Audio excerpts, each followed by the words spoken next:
defying death. The last place you'd expect to drown.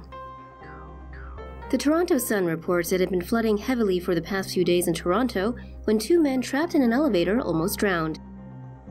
Gabriel Autrin and Cleaver Frere were in the elevator when it suddenly stopped as it reached the basement. Water started rushing into the elevator and quickly rose halfway up the chamber.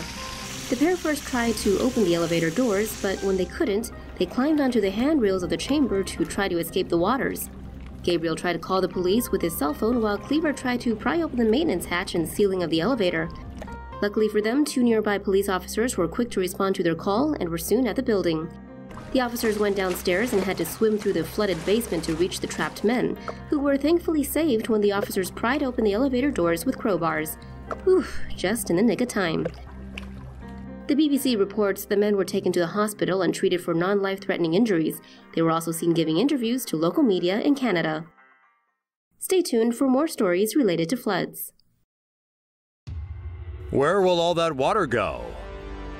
Hurricane Harvey has released 14 to 15 trillion gallons of water on top of Houston since last Friday. And although the storm has left the city, the catastrophic flooding continues. Despite being flat and prone to flooding, Houston lacks a high-tech drainage system and relies on slow-moving creeks or streams called bayous to empty its floodwaters. The city's 10 bayous typically flow from west to east before going through the Houston Ship Channel into Galveston Bay in the Gulf of Mexico. The Addicks and Barker reservoirs were built in the 1940s to help contain floodwater. But the Addicks has been pushed past capacity, and the Barker may soon overflow as well. Given the speed and volume of the rainfall, surface soils become saturated quickly and are soon too full to take in any more water. This is made more difficult by the less absorbent concrete and asphalt that cover the city. Water cannot evaporate quickly either, given Houston's humid climate. And with slowly receding floods already soaking through items and property, the damage may be long-lasting. No one currently knows how long it will take for the floods to drain completely, with experts estimating it could take anywhere from a few days to possibly even weeks. Terrifying El Nino storms caused flooding chaos in Southern California. 3 El Nino-fueled storms have slammed into Southern California this week, drowning the arid state in floodwater and mud. And to make matters worse, one San Diego resident's beloved dog is the storm's first victim. The excess downpour has caused chaos on the roads, making them increasingly difficult to navigate, leaving some residents perhaps reconsidering their choice of vehicle.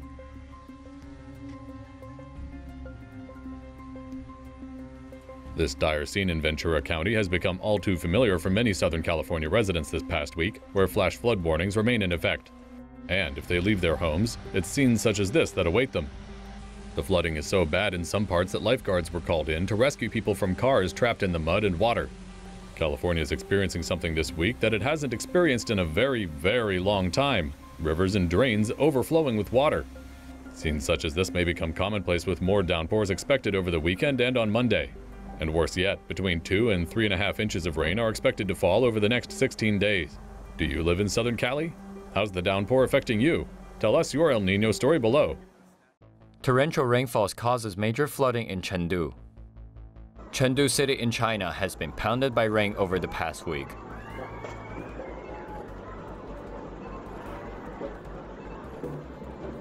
With nothing but water everywhere, people were forced to find other ways to get around.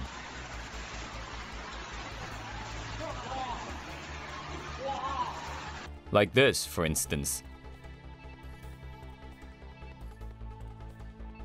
According to the Communist Party, at least 25,000 people had to be relocated. A local newspaper reports schools were evacuated and roads were cut across the region.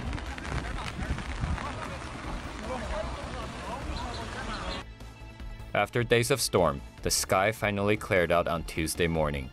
So now, they only have to worry about one thing: air pollution. Brisbane's record-setting rainfall causes severe flooding, kills 3. The record for the most rain in a single day in the month of May has been broken on the first day of the month in Brisbane, Australia. Over 300 millimeters of rain has fallen, causing flash floods across the city of Brisbane and surrounding areas. Sidewalks and yards were flooded as rivers and streams overflowed into the streets. Cars were seen floating down flooded roads, and dozens of vehicles were stranded as water levels rose to dangerous heights. 3 people have been declared dead after their vehicle washed away, and over 800 requests for help have been made to the State Emergency Service, with the vast majority being related to vehicle or traffic accidents. Transportation issues have caused all trains in and out of the airport to be suspended and buses to be delayed. The rains and storm conditions are expected to last over the weekend. Government officials have urged citizens to stay indoors. Dumbo to the rescue. 4 days of heavy rain in Nepal led to flash floods and landslides that resulted in at least 70 people dying. Around 600 tourists were also left stranded after the Rapti River overflowed south of Kathmandu. Luckily for them, the pachyderms of Chitwan National Park are on it.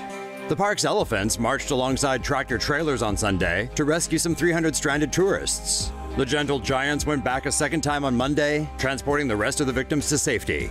Chitwan National Park is home to more than 600 rhinos and elephants, and fared much better than another park in India's Assam state, which was also beset by floods. Kaziranga National Park has the world's largest population of endangered one-horned rhinos, but the animals had to be moved to higher ground after floods submerged nearly 90% of the park in water.